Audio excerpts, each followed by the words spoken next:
নমস্কার। আজকে আমরা এসেছি এমন একজন চাষি ভাইয়ের কাছে যার বাড়িতে আমরা দেখতে পাচ্ছি অনেকগুলোই গাভী আছে এবং সাথে অনেকগুলো বাছুর আছে। তো আমরা ওনার কাছ থেকে আজকে জানতে চাইব এই বাছুরগুলোকে উনি কিভাবে বড় করেন, কিভাবে খাবার দেন, খাবার ব্যবস্থাপনা কি ব্যবস্থা নিয়েছেন সেগুলো যদি একটু বলেন। বাছুর তো ছোটোবেলার দিকে তো খুব দুধটাই খুব দরকার হয়, কিন্তু সেই হিসাবে দুধটা অনেক খেয়েই নেই। তাতে দুধের হিসাবে আমাদের ফলনটা অনেক কম হচ্ছে, উৎপাদন দুধের কম পাওয়া যাচ্ছে। অন্য কিছুভাবে যদি এই প্রসঙ্গে বলি, অ্যাকচুয়ালি আমরা গ্রামীণ পরিবেশে যেভাবে গাভী পালন করি তাতে একটা কনসেপ্ট আছে যে বাছুর মায়ের দুধ খেয়েই বড় হবে, 3 মাস 4 মাস 5 মাস পর্যন্ত মায়ের দুধেই খাবে। তাতে কি অসুবিধা হয়, মায়ের দুধের পরিমাণটা অনেকটাই কমে যায়।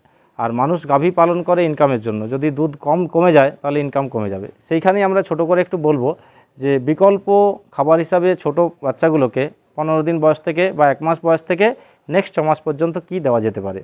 এখানে প্রথমে বলবো স্কিম মিল্কের কথা। স্কিম মিল্ক বা বাটার মিল্ক, এটা পাউডার ফর্মে পাওয়া যায়। 1 কিলো পাউডার 9 কিলো জলে, 9 লিটার জলে গুলে দিতে হবে। তাহলে যে পরিমাণ খাবারটা তৈরি হয়ে যাবে দুধের মতো, সেইটা আপনাকে এই 15 দিনের পর থেকে 6 মাস পর্যন্ত খাওয়াতে হবে। প্রথমে একটু কম কম করে মায়ের দুধও খাবে, সাথে এই দুধটা খাবে। দুটো মিক্সড করে খাওয়ালে মায়ের দুধের পরিমাণটা অনেকটা কমে যাবে। আরেকটা জিনিস যেটা দিতে হবে সেটাকে বলা হয় কাপ স্টার্টার ফিড।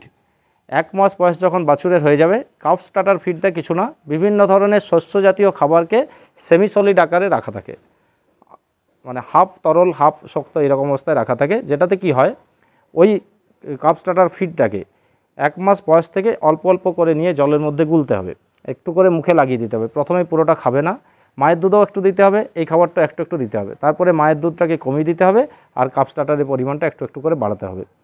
নেক্সট 6 মাস পর্যন্ত কাপ স্টার্টারটা খাওয়ালে কী হবে, মায়ের কাছ থেকে আমরা দুধের প্রোডাকশানটা অনেকটাই বেশি পাবো, যেটা বিক্রি করে আমরা অর্থনৈতিক উপার্জন বেশি করতে পারবো। ধন্যবাদ।